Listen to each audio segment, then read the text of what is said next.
Oh, so looking at my plants, and what do I see? I see a sucker staring at me, and we're going to get that guy taken care of right now, my friend. So a sucker. Let me show you. Oops. Let me show you what a sucker is. All right. Right here. See how we got that right in the middle? So you got this crotch, and in between there you got this little thing growing. It's called a sucker. Now we don't want that for an indeterminate plant. We want this guy to grow high as we can be. And I got it on this I think it's 1x1 board. Yeah. Oops, now I'm stuck. Oh boy. Hold on just a second. There we go. So we got this 1x1 x 8, and I dug in the ground, and we got that. Get this thing. Oh, there we go. Zip tied, because we want this guy to keep going up and up and up and up and up. But we don't want suckers, because indeterminate plants, and there's another one right there. Can you see that guy? Right, let's see, right there. See that? We don't want him. Get rid of him. Because all he's doing is he's taking away, that'll be another plant, another stem, but all he's doing is he's taking away energy to grow the plant the way I want it. Why do I have this here? Because Finney is slowly finding his way into the garden, and I don't want to get this plant. This is my experimental plant this year.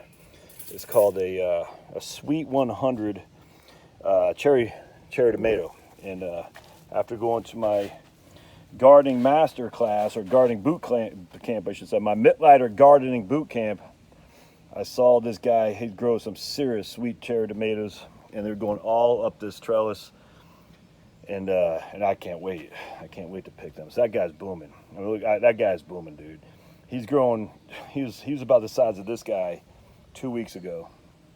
That Mittlighter gardening Mittlighter magic fertilizer, that stuff, dude. I mean, look at this. This is freaking crazy how much these are growing.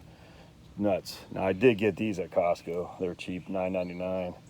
I said, yeah, I like to have some more. But most of these, I think all of them I've planted from scratch. I think I got that guy. That guy I think I got from Walmart for like $2. He was dying or something like that. A Sweet 100, Super Sweet 100 cherry tomato. Yeah, here it is. Right here.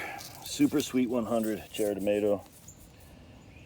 Matures in 65 days, fruit size 1 ounce. Look at that, dude. Oh, man. And what you want to make sure, I think it says indeterminate someplace in here. Maybe it doesn't, but I looked it up and it's an indeterminate, which means it will keep growing until, I thought it did say indeterminate in here. Maybe not. All right. It'll keep growing throughout the year until the frost comes. And when the frost comes, it'll be done. But unlike a determinate tomato, which I don't have any this year, I'm not doing any determinate tomatoes. The indeterminate tomato will keep growing and growing and growing. And you can see my blueberries. So this is part of I put some asparagus in there yesterday, about 2 weeks ago. Freaking booming.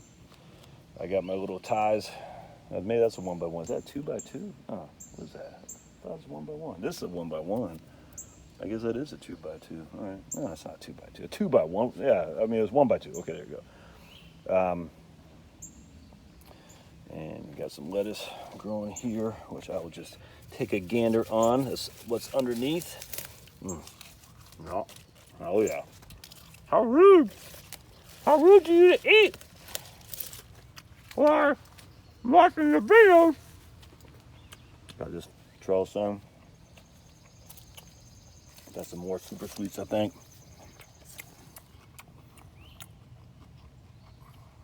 Yeah, Super Sweet 100. I got these from Pike's Nursery. I'm sure it says indeterminate.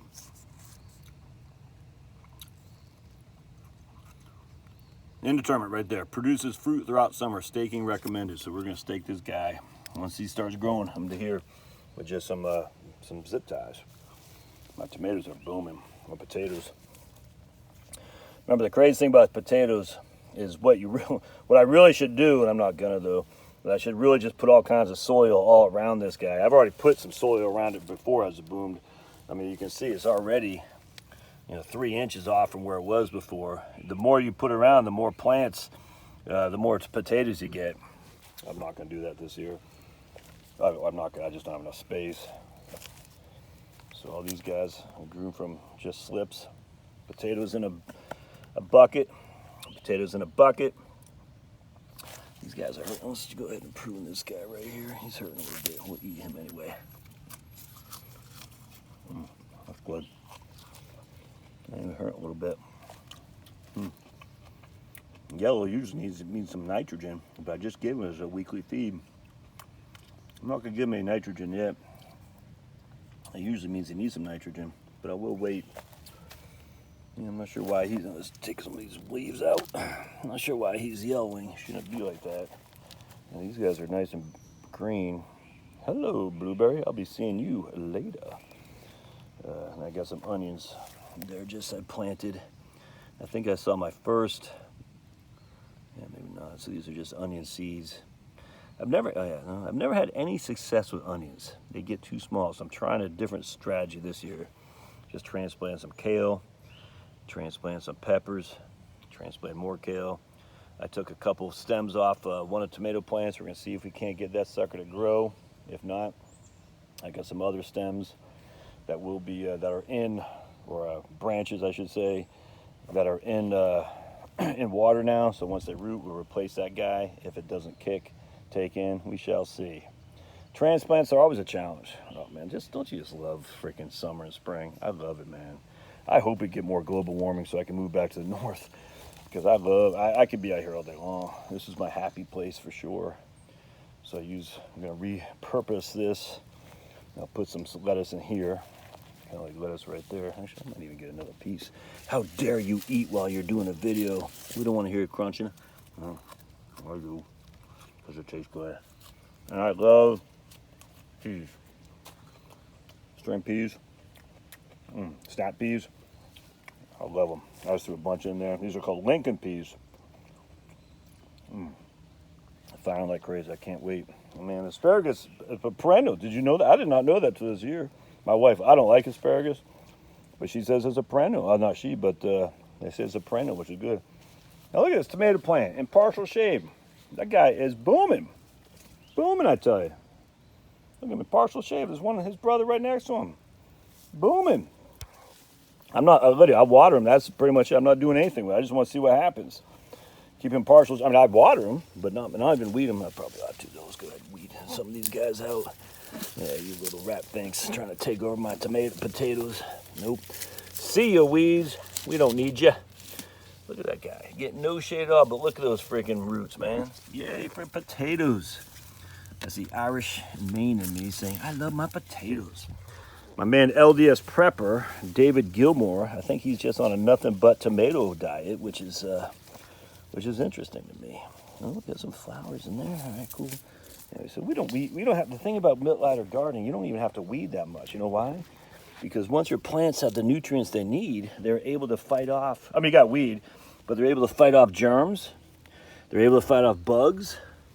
And a lot of the weed, you got a weed, but you don't have to worry about fighting off a lot of the germs and bugs and stuff, because they're strong. Well, if the plants are strong, they do good on their own, if that makes sense. It's great. That's why I love it, because once you have the nutrients, the plants, they're saying, hey, I got enough strength to fight off the bad guys.